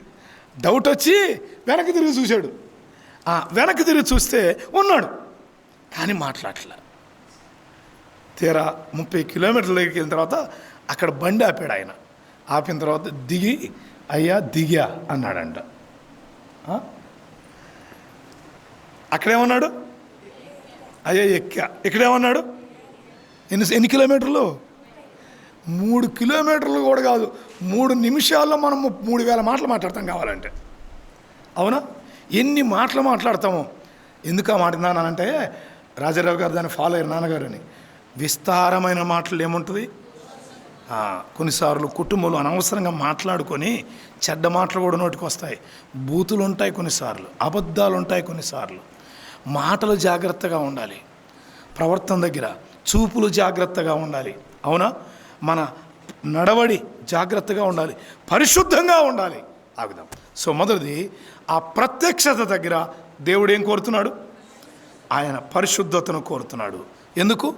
ఆయన పరిశుద్ధుడు కాబట్టి. ఈరోజు మనకు ఆయన ప్రత్యక్షత స్వరూపం లేదు, కానీ ఏముంది? స్వరం ఏంటి? వాక్యస్వరం. వాక్యము దగ్గర ఇది పరిశుద్ధ గ్రంథం కాబట్టి, ఆయన వాక్యం పరిశుద్ధమైంది కాబట్టి మనం ఆయన వాక్యం వింటున్నప్పుడు మనలో ఏమేర్పడాలి? పరిశుద్ధత ఏర్పడాలి. పరిశుద్ధతకే స్థానం కలగాలి. ఏ లోపం ఉండకుండా జాగ్రత్త పడాలి. ఏవైనా లోపాలుంటే సరిచేయబడాలి. ఆశల దగ్గర, ఆలోచనల దగ్గర, అన్నిటి దగ్గర. ఎందుకు ఆలోచనల దగ్గర అంటానంటే, పాత నిబంధనలో రేపు లేదు 10 ఆజ్ఞల తర్వాత చెప్తాను. 10 ఆజ్ఞల దగ్గర వ్యభిచారం చేస్తే పాపం అని చెప్పాడు, అవునా? వ్యభిచరించకూడదు అన్నాడు. కొత్త నిబంధనలో ఏమన్నాడు? మోహపు చూపే పాపం అన్నాడు. అంటే ఆ మార్పు ఎంత గొప్పదో ఆలోచన చేయండి. పాపం చేస్తే, వ్యభిచారం చేస్తేనే కాదు, చూపే పాపం అన్నాడు. సో మన ఆలోచన దగ్గర, మన చూపుల దగ్గర, ఆలోచన బాగుంటే చూపు బాగుంటుంది, అవునా? ఆలోచన బాగుంటే చూపు బాగుంటుంది, ఆలోచన బాగుంటే మాట బాగుంటుంది. అందుకే ఆలోచన పరిశుద్ధంగా ఉండాలి, ఆశలు పరిశుద్ధంగా ఉండాలి అని గుర్తుపెట్టుకుందాం. సరే, మరలా 5వ వచనం దగ్గరికి వెళ్తాను. 3వ అధ్యాయం 5వ వచనం. దేవుడు ప్రత్యక్షమైన దగ్గర ఆయన దేని గురించి మాట్లాడుతున్నాడు? పరిశుద్ధ. అంటే ఏమి ఇష్టపడుతున్నాడు ఆయన? పరిశుద్ధతను ఇష్టపడతాడు. మోషే దగ్గరనా, మన దగ్గర కూడా? అమ్మా, ఎందుకు వస్తున్నావు మందిరానికి? పాట పాడడానికా, ఆరాధన చేయడానికా? చెప్పండి. చాలామంది అనుకున్నది ఏంటంటే, ఆదివారం రొట్టె పాత్ర తీసుకోకపోతే పాపం ఆయనకి ఏమైనా కలిగిద్దామోనని, ఆయన ఏమైనా అయిపోతాడేమోనని పాపం పరిగెత్తుకుంటూ ఆదివారం వచ్చి రొట్టె పాత్ర తీసుకొని ఇందా చెప్పుకున్నామే బర్రనే వెళ్ళిపోతారు. అంటే అసలు నువ్వు రొట్టె పాత్ర తీసుకుంటే ఆయనకి ఏమైనా కోట్లు మిగిలిస్తున్నావా ఏంది? ఆయన నువ్వు రొట్టె పాత్ర తీసుకోకపోతే ఆయన అబ్బా ఎట్టా అని దిగులు పడుతున్నాడు అనుకుంటున్నావా? గుర్తుపెట్టుకోండి, రొట్టె పాత్ర తీసుకోవడం అనేది తర్వాత, కానీ ఏది మొదటిది? ఆయన ప్రత్యక్షత దగ్గర పరిశుద్ధతను ఆయన ఇష్టపడతాడు. దేవుని మందిరం దగ్గర హోరేబులో ఆయన వాక్య ప్రత్యక్షత కలుగుతున్నప్పుడు పరిశుద్ధత కలిగి జీవించడానికి అవకాశం ఉంది. పరిశుద్ధ లేఖనాలు మనకు పరిశుద్ధతను నేర్పిస్తాయి. ఈ పరిశుద్ధతను పొందుతుంటుండగా, పరిశుద్ధత నేర్చుకుంటుండగా ఆదివారం పరిశుద్ధులంగా వచ్చి ఆయన ఏం చేస్తాం? ఆరాధిస్తాం. పరిశుద్ధుడు పరిశుద్ధుడు అని ప్రతిగానాలు చేసి ఆయన ఆరాధిస్తాం. అర్థమైందా? రండి, 2వ మాట 3వ అధ్యాయం మనం చదువుకుని వచ్చిన దగ్గరికి వెళ్దాం. 1, దేవుని ప్రత్యక్షతలో. హోరేబులో ఏముంది? దేవుని ప్రత్యక్షత. ఆ ప్రత్యక్షతలో దేవుడు ఏం కోరుకున్నాడు? పరిశుద్ధత. పరిశుద్ధతను తెలియపరుస్తున్నాడు. 2వది 3వ అధ్యాయం వచనం 6 చదువుదామా? వచనం 6. మరియు ఆయన నీ తండ్రి దేవుడను, అబ్రహాము దేవుడను, ఇసాకు దేవుడను, యాకోబు దేవుడను అని చెప్పగా దేవుని వైపు చూడ వెరచెను అన్నాడు. ఆ పదం చాలా అద్భుతంగా ఉంటుంది. ఎప్పుడైతే దేవుడు మోషేతో మాట్లాడుతూ అన్నాడు, నేను నీ తండ్రి దేవుడను, అబ్రహాము దేవుడను, ఇసాకు దేవుడను, యాకోబు దేవుడనని పితరులను గురించి చెప్పాడు. తర్వాత వచ్చినాలో కూడా నీ పితరుల దేవుడైన యెహోవా అంటాడు. 16వ వచనం చూస్తారన్నమాట. 16వ వచనం. నీవు వెళ్ళి ఇశ్రాయేలు పెద్దలను పోగు చేసి మీ పితరుల దేవుడైన యెహోవా అనగా అబ్రహాము, ఇస్సాకు, యాకోబుల దేవుడు, అదే మాట 6వ వచనంలో చెప్పాడు. అవునా? పితరుల దేవుడు అనే మాట జ్ఞాపకం చేస్తాడు. పితరుల దేవుడు అనే మాట. అలాగైతే మొదటిది పరిశుద్ధతను గురించి మాట్లాడాడు. ఇంకో మాట అక్కడ చెప్పడం దాటి వచ్చాను నేను. పరిశుద్ధతను గురించి మాట్లాడుతున్న దేవుడు, నీవు నిలుచున్న స్థలం పరిశుద్ధ ప్రదేశం కాబట్టి ఏం విడిచిపెట్టాలన్నాడు? చెప్పులు విడిచిపెట్టు అన్నాడు. చెప్పులు. ఒకసారి ఒక పెద్ద ఆయన ఫోన్ చేశాడు. 2 మాట చెప్పడానికి ముందు కొంచెం ఎవరు చెప్తుంది, మర్చిపోయిందా చెప్పడం. పెద్ద ఆయన ఫోన్ చేసి 70-80 ఏళ్ళు ఉంటాయి ఆయనకి. ఆయన ఫోన్ చేసి అన్నాడు, సార్ ఈ పాస్టర్లకు అసలు బుద్ధి ఉండదా సార్? చెప్పులు వేసుకొని చర్చిలోకి వెళ్తున్నారు సార్ అన్నాడు. వెళ్ళొచ్చా వెళ్ళకూడదా నువ్వు చెప్పు అన్నాడు. ఏం చేయాలి ఇప్పుడు? చర్చిలోకి చెప్పులు వేసుకెళ్ళొచ్చా వెళ్ళకూడదా? ఆయన మళ్ళీ కొటేషన్ చేసిన కొడితే ఆ పెద్ద ఆయన చెప్పులు ఇవ్వడం అన్నాడు కదా మోషే దగ్గర. వీళ్ళు ఏందండి తెలియదు, బైబిల్ చదవరా అన్నాడు. బైబిల్ చదవరా వీళ్ళు అన్నాడు. ఇప్పుడు ఏం చెప్పాలి మరి? నిన్ను వేసుకెళ్ళొద్దని చెప్పాలా, వేసుకెళ్ళమని చెప్పండిరా? అక్కడ పరిశుద్ధత కొరకు అవసరమైన ఆ మాటను ఉపయోగించడానికి చెప్పులు విడు అన్నాడు. మందిరానికి చెప్పులు వేసుకొస్తామా వేసుకురామా అని కాదు. మందిరం లోపలికి చెప్పులు వేసుకొస్తే ఎక్కడ మనం దొక్కి వచ్చిందంతా పోస్తాం. కాబట్టి మనం చెప్పులు ఏం చేస్తాం? అది అక్షరార్థంగా చెప్పులు. ఎందుకంటే పరిశుభ్రత కొరకు. అవునా? మందిరం మనం కూర్చుంటాం, ఆ కూర్చునే స్థలానికి చెప్పులు వేసుకొచ్చుకుంటామా? వేసుకొచ్చుకోం. నీట్నెస్, పరిశుభ్రత, క్లీన్నెస్. క్లీన్నెస్ వేరు, హోలీనెస్ వేరు. అర్థమైందా? పరిశుభ్రత వేరు, పరిశుద్ధత వేరు. 3వ అధ్యాయం 5వ వచనంలో చెప్పులు విడు అన్న దగ్గర క్లీనెస్సా, హోలీనెస్సా? హోలీనెస్. హోలీనెస్, పరిశుద్ధతలో అనే దగ్గర చెప్పులు విడువమనేది ఆ పాపం అనే సందర్భమైన ఆ పాత జీవితాన్ని విడిచిపెట్టు అని అర్థం. మీకు అర్థమైతే, మీకు జ్ఞాపకం ఉంటే యెహోషువను లేక యెహోషువతో కూడా చెప్పులు తొడుక్కో అంటాడు. తర్వాత పేతురు భక్తులతో క్రొత్త నిబంధన అపోస్తల కార్యంలో నీ చెప్పులు తొడుక్కో అంటాడు. నీ చెప్పులు తొడుక్కో అంటాడు. ఇప్పుడు మన చెప్పులు విడవాలా, తొడుక్కోవాలా అంటే దాని అర్థం ఏంటి? మనం అనుకుంటున్న మామూలు చెప్పులు కాదు. ఇక్కడ చెప్పింది ఇది పరిశుద్ధత కలిగి ఉండడానికి అవసరమైన వాటిని, అంటే పరిశుద్ధత కలిగి ఉండకుండా ఏవి ఆటంకం అవుతాయో ఆ చెప్పులు విడవాలి, వాటిని విడిచిపెట్టాలి అని చెప్పాడు. ఇప్పుడు రెండో మాట ఇక్కడ చెప్తున్నాడు, నీ పితరుల దేవుడు అనే మాట చెప్తున్నాడు. ఎప్పుడైతే మోషేకు ఆ మాట దేవుడు చెప్పాడో మోషే ఏం చేశాడు? 6వ వచనం ఆఖరిలో దేవుని వైపు చూడా అంటే భయపడ్డాడు. అమ్మో అన్నట్లుగా దేవుని వైపు చూడ భయపడ్డాడు అన్నాడు. ఇక్కడ కొంచెం ఆగుతాను. మోషే దేవుని వైపు చూడడానికి ఎందుకు భయపడ్డాడు?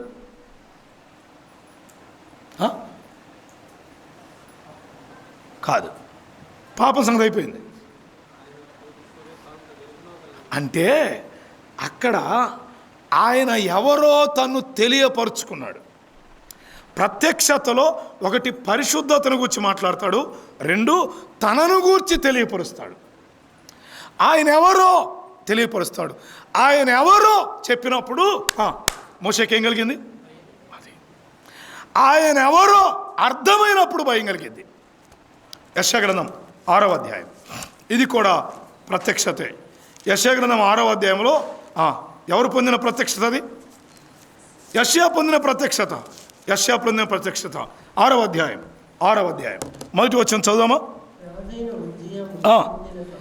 సంవత్సరమున అత్యున్నత సింహాసనమందు ప్రభు ఆసీనుడై ఉండగా నేను చూచి తిని, ఆయన చొక్కాయి అంచులు దేవాలయమును నిండుకొనెను, ఆయనకు పైగా శరాపులు నిలిచియుండిరి, ఒక్కొక్కరికి 6 రెక్కలుండెను, ప్రతివాడు 2 రెక్కలతో తన ముఖమును 2తో తన కాళ్లను కప్పుకొనుచు 2తో ఎగురుచుండెను. 3వ వచనం వారు సైన్యములకు అధిపతియగు యెహోవా పరిశుద్ధుడు పరిశుద్ధుడు పరిశుద్ధుడు అని గాన ప్రతిగానాలు చేస్తున్నాయి.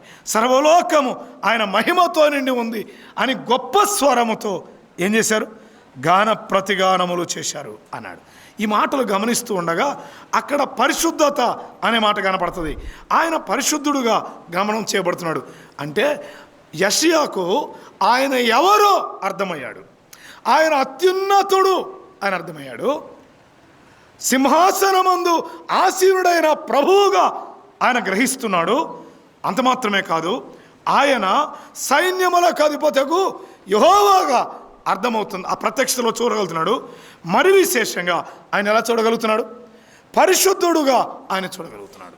నా మాట మీకు అర్థమైందా? ఆయన ఎవరో అర్థమవుతుంది, ఆయన గురించి గ్రహిస్తున్నాడు, ఆయన గురించి అర్థం చేసుకుంటున్నాడు. ఆయన ప్రత్యక్షతలో ఆయన ఎవరో తేటపరుచుకుంటాడు.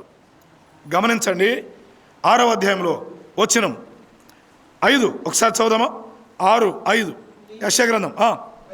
అయ్యో ఎప్పుడు అన్నాడు ఈ మాట? ఆయన ఎవరో అర్థమైనప్పుడు, ఆయన ఎవరో గ్రహించినప్పుడు, ఆయన పరిశుద్ధత అర్థమైనప్పుడు, ఆయన ఉన్నతత్వం అర్థమైనప్పుడు, ఆయన గ్రహించినప్పుడు ఈయన అయ్యో అన్నాడు. మోషే భయపడ్డాడు. ఈనాడు చాలామందికి ఎందుకు దేవుడు అంటే భయం లేదంటే చెప్తారా? దేవుడంటే అర్థం కాక. దేవుడంటే అర్థమైతే తప్పకుండా ఏం కలిగిద్ది? భయం కలిగిద్ది. చాలామందికి రాను రాను ప్రభువు నమ్ముకున్న ప్రారంభంలో భయం ఉంటుంది, కానీ దినాలు సంవత్సరాలు గడిచే కొద్ది ఏమైంది? భయం మీరిపోతున్నారు. ఏముందిలే, మామూలేగా, వాక్యం చదువుకోవడం మామూలేగా, ప్రార్థన చేసుకోవడం మామూలేగా, ఆరాధన చేయడం మామూలేగా అని భయం విడిచిపెడుతున్నారు. మోషేకి దేవుడు తెలుసా తెలీదా? తెలుసు. ఎవరు చెప్పుంటారు? మీరు అమరాము యాకబేదులు తల్లి దగ్గర నేర్పించారు, మోషేకు తల్లి దగ్గర నేర్పించారు. మేము ఇటీవల ధ్యానం చేశాం. 5 సంవత్సరాలు ఇంచుమించుగా పాలు విడిచేవారికి ఎక్కడున్నాడు? తల్లి దగ్గర ఉన్నాడు. ఎవరామె? తల్లి. ఆమె వాస్తవానికి తల్లే, కానీ ఇప్పుడు ఆమె పేరేం పేరు? దాది. ఆమె తల్లే, కానీ ఇప్పుడు ఫరో కుమార్తె దృష్టిలో ఆమె ఎవరు? దాది. తల్లి కాదు. అర్థమైందా? ఈ తల్లి దగ్గర, దాది దగ్గర పెంచబడ్డాడు 5 సంవత్సరాలు. ఏమి నేర్చుకున్నాడు అక్కడ? అక్కడ ఏమి నేర్చుకున్నాడు మీరు తర్వాత చెప్తా, మళ్ళీ చెప్తా. 6వ సంవత్సరం అనుకుందాం, ఫరో కుమార్ దగ్గర తీసుకొచ్చారు. అక్కడ తీసుకొస్తే ఆమె దగ్గర ఎన్ని సంవత్సరాలు ఇప్పుడు ఉన్నాడు? ఇప్పుడు 35 ఏళ్ళు ఉన్నాడు. 40 ఏళ్ళు నిండ వచ్చినప్పుడు అని అపోస్తుల కార్యం 7వ అధ్యాయం 23వ వచనం ఉంటుంది. 40 ఏళ్ళు నిండ వచ్చినప్పుడు అని. ఇప్పుడు మనం గమనిస్తే తేటగా ఆ 35 ఏండ్లు అక్కడ ఏం నేర్చుకున్నాడు? ఐగుప్తీల సకల విద్యలు అభ్యసించాడు ఐగుప్తులో. ఇప్పుడు చెప్పండి, అమ్రాము యాకబేదుల దగ్గర 5 ఏళ్ళు ఏం అభ్యసించాడు? ఇక్కడ విద్యలు అభ్యసించాడు 35 ఏళ్ళు, కానీ 5 సంవత్సరాలు ఏం అభ్యసించాడు తెలుసా? విశ్వాసాన్ని అభ్యసించాడు. 11వ అధ్యాయం ఎబ్రీ పత్రిక చదివితే ఆ సంగతి అర్థమైంది. 23వ వచనంలో విశ్వాసమును బట్టి మోషే తల్లిదండ్రులను రాయబడి ఉంటుంది. 24వ వచనంలో విశ్వాసమును బట్టి మోషే అని ఉంటుంది. అవునా? అంటే ఆ పై వచనంలో తల్లిదండ్రుల విశ్వాసం చెప్పాడు, ఈ కింద వచనంలో మోషే విశ్వాసం చెప్పాడు. అంటే ఈ విశ్వాసం ఎప్పుడు నేర్చుకున్నాడు? ఐగుప్తులో నేర్చుకోవడానికి అవకాశం లేదు, ససేమిరా లేదు. అసలు ఆ వాతావరణం అది కాదు. ఐగుప్తు ధనం, ఐగుప్తు ఆశలు, ఐగుప్తు కోరికలు, ఐగుప్తు యొక్క రకరకాల పరిస్థితులు ఇవే అక్కడ. కానీ విశ్వాసమును బట్టి అని 11:24 చెప్పాడే, అది 40 ఏళ్ల వయసులో. ఎక్కడ నేర్చుకున్నాడు అది? ఇప్పుడు చెప్పండి, ఒక మాట చెప్పి ముందుకు వెళ్తా. 35 ఏళ్ళు నేర్చుకున్న విద్యాభ్యాసం ఎక్కువ, 5 ఏళ్ళు నేర్చుకున్న విశ్వాసం ఎక్కువ? ఏ పీరియడ్ ఎక్కువ? 35 years ఎక్కువ. కానీ విచిత్రం చెప్పనా, 5 ఏళ్లలో నేర్చుకున్న విశ్వాసం 35 ఏళ్లలో పొందిన విద్యాభ్యాసాలని తృణప్రాయంగా ఎంచుకున్నట్టు చేసింది. మరలా మాట చెప్తున్నాను, ఆ విశ్వాసం యొక్క ప్రభావం ఐగుప్తు ధనాన్ని ఆశించకుండా చేసింది. ఆ విశ్వాసం యొక్క ప్రభావం అల్పకాల పాపభోగం కొరకు ఆశపడకుండా చేసింది. ఐగుప్తులో అందమైన వాళ్ళు ఉన్నారు, స్త్రీలకు ప్రసిద్ధి ఉంది, పాపానికి ఎక్కువ ప్రాధాన్యత ఉంది. అందులో ఎక్కడుంటాడినా ఐగుప్తు అంతఃపురంలో కోరుకున్న వారితో జీవితం కొనసాగించవచ్చు. కానీ 5 ఏళ్ల విశ్వాసం అతని మీద ప్రభావం చూపించింది. నేనంటాను, నువ్వు నేను కూడా నమ్ముకొని ఉంటే మన విశ్వాసం లోకాశల మీద ఏం చేయాలి? ప్రభావాన్ని చూపించాలి, జయాన్ని పొందాలి. మన విశ్వాసం దురాశల మీద ప్రభావం చూపించాలి. విశ్వాసం నేర్చుకున్నాడు. ఆ విశ్వాసం విద్య అభ్యసించిన దానికంటే విలువైంది. కాబట్టి ఎందుకు అక్కడికి వచ్చామంటే, నేను టాపిక్ డైవర్ట్ అవ్వట్లేదు, ఒక ఆలోచన మీకు ఇచ్చాను. బాయ్ విశ్వాసం నేర్చుకోండి, విద్యాభ్యాసం అద్భుతంగా ముందుకు కొనసాగింది. విశ్వాసం అనేది తల్లిదండ్రులుగా పిల్లలకు నేర్పగలిగితే భవిష్యత్ అంతటి మీద చాలా ప్రభావం చూపించింది విశ్వాసం.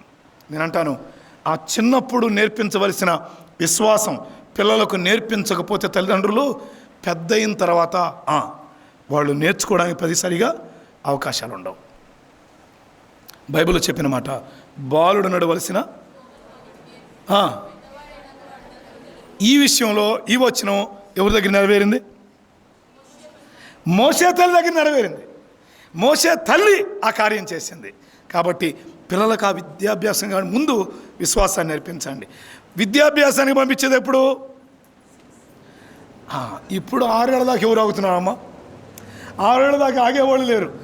మొన్ననే మా అబ్బాయిని అన్నాడు, మావాడు, డాడీ వీడిని వచ్చి బడికి పంపిస్తా అన్నాడు. ఇప్పుడు 2 నిండింది 3 జరుగుతుంది. 3 నిండగానే పంపిస్తానంట. మరి వద్దురు అబ్బాయి అన్నాడు నేను.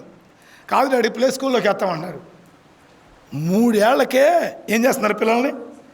కానీ 3 ఏళ్ల దాకా 3 ఏళ్ళకి పిల్లలకి విద్యాభ్యాసం పంపిస్తే మరి విశ్వాసం నేర్పించేది ఎప్పుడు? విశ్వాసం నేర్పించేది ఎప్పుడు? మీరు పంపించండి కానీ విశ్వాసం నేర్పించండి. విశ్వాసం నేర్పించండి. ఆ విశ్వాసం నేర్చుకునేటప్పుడే మోషేకు దేవుడు ఎవరో తెలుసా తెలీదా? తెలుసు. కానీ ఇప్పుడు ఆ దేవుడిని పక్కన పెట్టాడు. ఏం చేస్తున్నాడు? మిద్యాన్లో హ్యాపీగా గొర్రెలు కాసుకుంటున్నాడు. దేవుని గుర్చిన ఆలోచన లేదు, ప్రజలను గుర్చిన ఆలోచన లేదు. అసలు ఏం పట్ల ఒక అమ్మాయిని పెళ్లి చేసుకున్నాడు. అదే ఇతరో కూతురుని పెళ్లి చేసుకున్నాడు. మామగారు అండర్లో, అంతే కదా, ఇల్లెరుకు వచ్చాడు కదా, మామగారు అండర్లో మామేం చెప్తే అది చేస్తున్నాడు. జాగ్రత్తగా పోయి గొర్రెలు తోలుకోవాలంటే గొర్రెలు తోలుకెళ్తున్నాడు. ఈ పనిలోనే ఉన్నాడు. చక్కడు కొడుకును కన్నాడు, 2 పిల్లలు పుట్టారేమో. మొత్తానికి కాలం మారిపోతుంది తప్ప అతని మనస్సులో ఎవరు లేరు? దేవుడు లేడు. ఇప్పుడు దైవ ప్రత్యక్షత దగ్గర దేవుడు ఆయన ఎవరో చెప్పాడు. సరే 3:30 ముగిద్దాం అనుకున్నాను, కొంచెం దాటుతుంది, త్వరగా ముగిస్తా. దేవుడు ఎవరో ఆయన మాటలు వివరిస్తున్నప్పుడు నేను అబ్రహాము దేవుడను, ఇస్సాకు దేవుడను, యాకోబు దేవుడను అని చెప్పగానే ఆ స్పర్శ కలిగింది. దైవ స్పర్శ ఎప్పుడైతే ఏర్పడిందో భయం వచ్చింది. భయం వచ్చింది. దేవుడు అర్థమైతే భయం కలిగింది. ఈనాటి క్రైస్తవ సమాజం దేవుణ్ణి అర్థం చేసుకోవాల్సినట్లుగా అర్థం చేసుకోవట్లేదు. ఆయన ఎవరో అర్థమైతే ఆయన పట్ల భయం కలిగింది. దేవుడంటే భయం ఏర్పడింది. ఒక ధైర్యం దేవుడున్నాడని అదొక వైపు. కానీ ఏం చేయాలో ఏం చేయకూడదో ఆ విషయాల దగ్గర జాగ్రత్తగా ఉంటాం. ఏం మాట్లాడచ్చో ఏం మాట్లాడకూడదో, ఎక్కడికి వెళ్ళాలో ఎక్కడికి వెళ్ళకూడదో ఆ విషయమైన భయం మన హృదయంలో ఉంటుంది. సరే, దేవుని గూర్చిన భయం కలిగింది మోషేకు.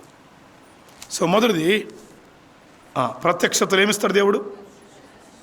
రెండవది తన్ను గూర్చి తెలియపరచుకుంటాడు.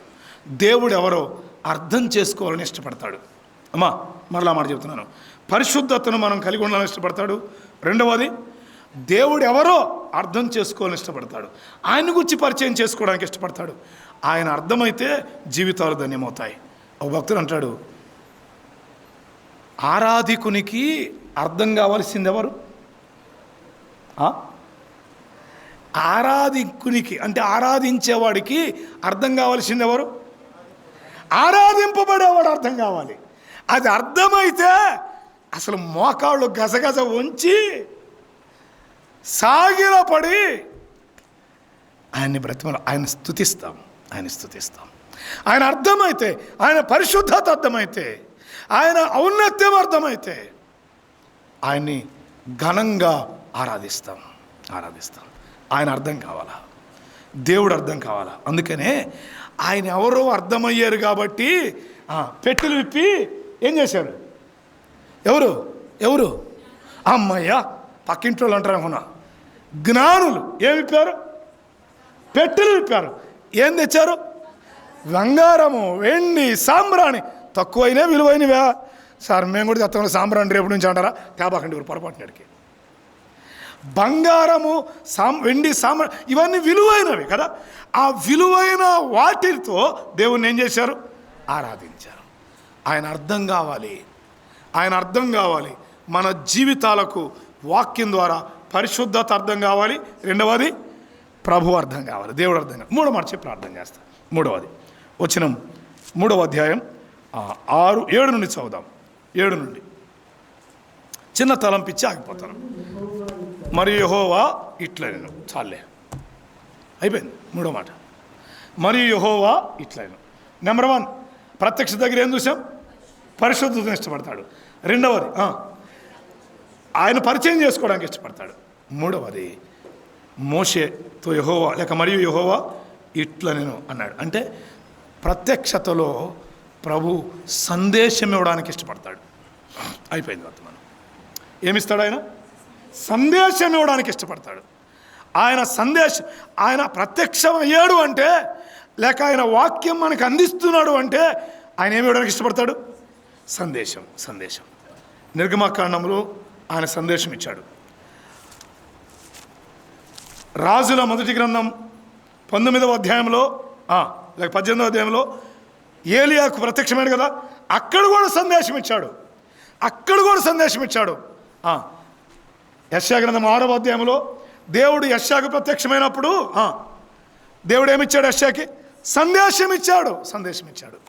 క్రొత్త నిబంధన వెలుగులో పద్మాసు ద్వీపములో ఒక ఆయనకు ప్రత్యక్షమయ్యాడు. ఎవరు?